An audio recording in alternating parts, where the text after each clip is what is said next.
Hey guys, welcome back to another video. So today I am going to show you my dual motor hub drive, hub rear motor and a mid drive put together and see how it goes. So I read about it a lot online. People seem to be against having two motors like this together, working together, because they don't see a point.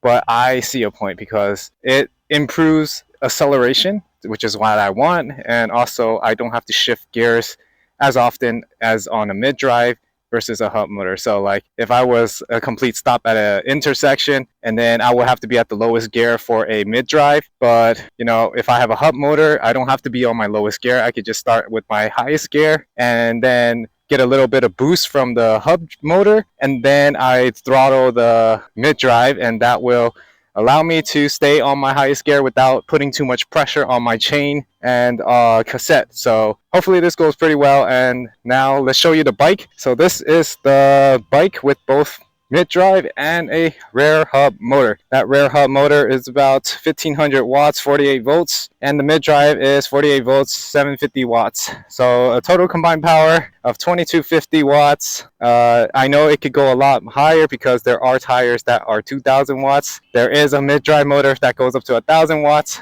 Get a total of 3000, but I went on a cheaper route, so this all costed less than $1,000. I have a 52 volt 28.8 amp hour battery on this bag in here. Is a triangle battery. 40 volts 17.5 amp hour battery is over here. We got the controller for the mid drive over here. The controller for the Bafang is down there with the actual drive itself. So I think it looks pretty clean. I've seen a lot of people who have dual motors. Their setup looks really nasty and very ugly, but as you can see what I did to here, it looks pretty nice. All my wiring are all tied up. Can barely see it. Even on this part over here is not too crazy, nothing going on. You don't really notice that I have two motors going on at this bike. And all of this is at a cost of 90 pounds. So a lot of people say that the disadvantage of having two motors, two batteries, and like basically two separate systems is because they think it's going to be a heavy bike. In my experience, it's not even heavy. It's 90 pounds total, and most e-bikes can get upwards to that amount of weight with just only one motor. So hopefully we'll see how it performs. And so far, as you can see over here, on my phone, that's my max speed right now that I just came to. I did about 1.9 miles. This is GPS on my phone, so I guess it's quite accurate compared to my two little display for each controller or each motor. So yeah, we're focusing more on what the GPS tells us. We have 40 miles per hour as our top speed. So yeah, we're gonna test out the acceleration, how fast it goes. I remember with just the mid drive, I had just about under 10 seconds for the acceleration, about 8.9 seconds. But that's with a 44 teeth with the 11 tooth on the rear. I know that's probably not the best way to calculate the acceleration for that, because obviously mid drive you're using a chain, so you have to like kind of play with the gears to get your accelerations to be faster.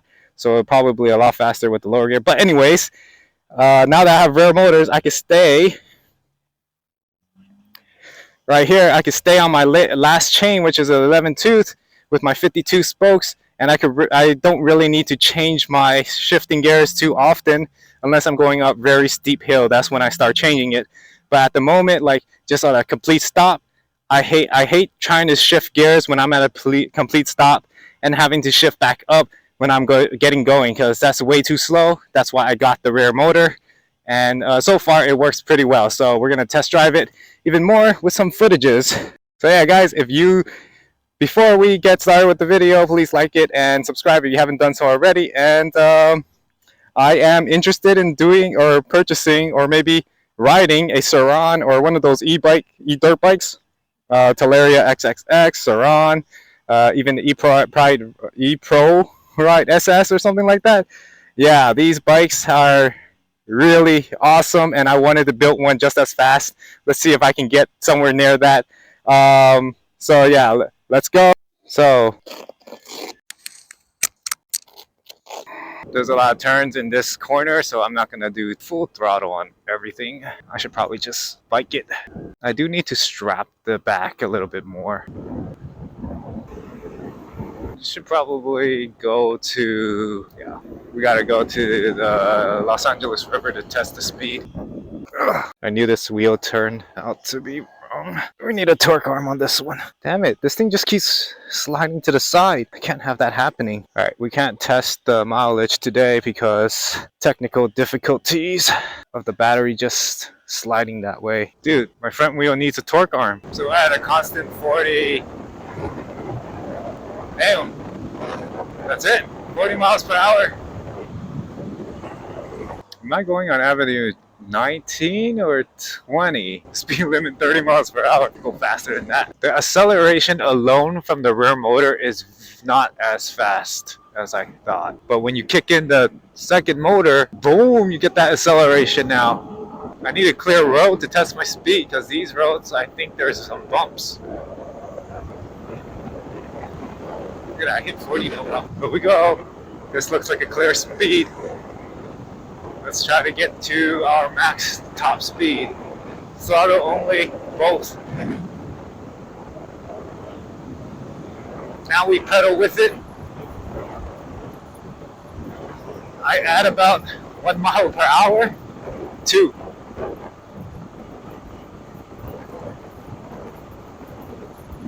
$41. 41 is my limit.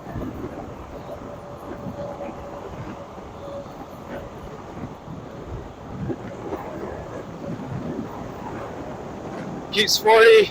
So once I hit top speed, drop back down to 39. Wow, 40 miles per hour. 38 miles per hour without pedal assist. So basically this bike goes as fast as a Wired Freedom, which costs $2,000. So I paid less than $1,000 for this upgrade versus $2,000 with the Wired. I don't know. Does the bike cost $1,000 with a frame? Maybe.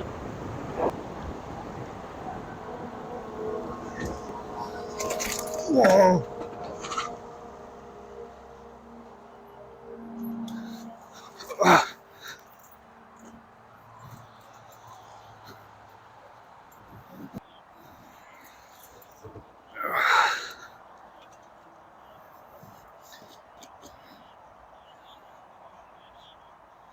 Battery's okay.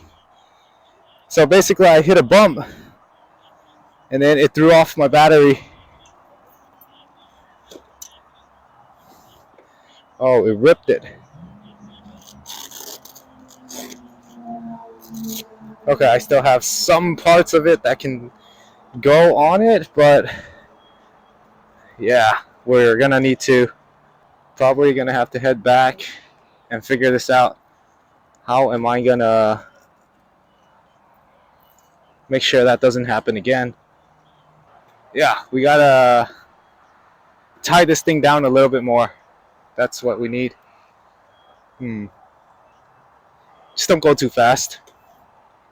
Or should I go back?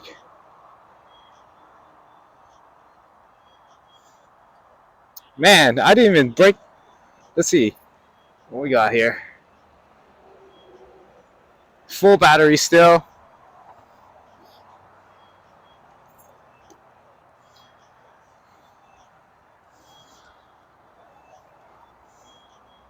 Only lost 1 bar of battery.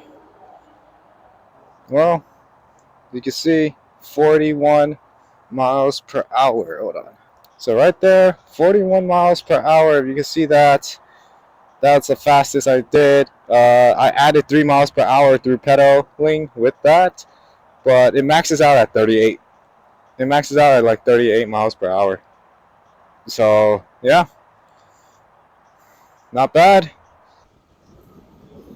The suspension seat that I installed to this bike works pretty well, but not as great as I thought. I mean, like, my front suspension is still better than the rear, but I mean, it gets the job done.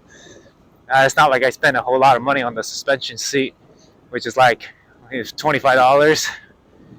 There are ones that are like $200 or a couple $100. didn't think I would want to invest something like that yet. I was new to suspension seat posts, so I never heard of it. So I wanted to try it out with a cheaper one, and I guess it works. There's so much bumps in this bike path. You probably hear it in my voice. So that's all I have for today. I don't want this video to be too long. It's just a little first impression of how a mid-drive and rear motor work together, and I think it works really well. I'm the type of person who likes to accelerate fast, and I don't like downshifting, upshifting gears when I come to a stop. So that is why I purchased the rear motor. So if you're in a similar situation like me and wondering if, having a mid motor and a rear motor is ideal for you, since there's not a lot of information about this, and even if there were, I mean, the information that are out there right now are strongly against doing something like this because they think it's a waste of money and you won't get that much power. So one of the first thing that comes to mind for people when doing two motors is the speed, like the top speed. Obviously, you are not going to increase your top speed by much when it comes to adding two motors, because once you hit a certain RPM, you're not gonna like keep going faster than that, and your motors will just stay at that kind of constant, so you won't be able to go faster than that unless you put in your own power when you pedal. But other than that, the acceleration does change because you have two motors kicking in whatever voltage it has. So I have a 52 volt motor and a 48 volt battery, both of them kicking both 48 volts. So I don't know if that's a additive, like 48 plus 48 volts, and that will be like a 96 volt kind of power. I don't know if it works that way. Let me know down below. But I can tell you that for each individual motor, the max speed was 30 miles per hour, and combining both of them, it was 40 miles per hour or 38 miles per hour. And then I add in 3 miles per hour for my own legs, because I'm able to do that because I have a 52 chain ring in the front and 11 teeth in the back. So those would be the most highest gear that you can get for like general purposes. There are specific and specialized, speeds that you can go higher and stuff, but I think you have to kind of fiddle around the angle of the chain and seeing if it lines up correctly and stuff like that. So I didn't want to go that route. So yeah, if you're thinking about doing what I'm doing, I can say do it because it's quite fun to have such power. But if you are the person who likes to play with your shifting gears and stuff like that, and you don't have the money to spend for a second rear motor or a second motor, then just do one. It's really up to you and your budget, and see how you can do it. And another argument that people normally, would counter argue or would say against having two motors, just buy one motor with the higher wattage and be done with it, because that way you reduce the weight of your bike and you still have the same amount of power. See, now that the reason why I don't want to do that is because I like to split the power between both so that I can get maximum efficiency for both motors working simultaneously. If I only had one motor with a high wattage, and what if it overheats, or you're hitting the throttle for an hour long, and then all of a sudden you start dropping off because the motor needs to cool down, or it just has a safety feature in it that makes you not go any faster because of temperature control. So with two motors, you don't have to worry too much about temperature control because you're splitting the power between two each. So that's why I would argue against the getting one motor with higher wattage than getting two. So yeah, guys, if you have any questions about this dual setup, just let me know down in the comments below. And if you like the video, like, and if you haven't subscribed already, subscribe, and I'll see you guys in the next video. If you guys don't know me or you're new here, I am pretty random in my uploads, so I can one day upload all about e-bikes, e-skateboards and stuff, and then the next day I'll be uploading like food reviews, and then the next day I'll be uploading like cooking channel, and then fitness workouts and teaching people how to do things. So like, yeah, I'm quite random. So yeah, if you're gonna subscribe, just be aware that I post random life videos, I guess blog, right? But yeah, if you like the personality within these videos, then yeah, that's probably the only reason why you would subscribe. Otherwise, you won't be subscribing to a particular set of content in this channel, because I just do what I like to do and I just post what I like to post. So yeah guys, I'll see you in the next video. Bye.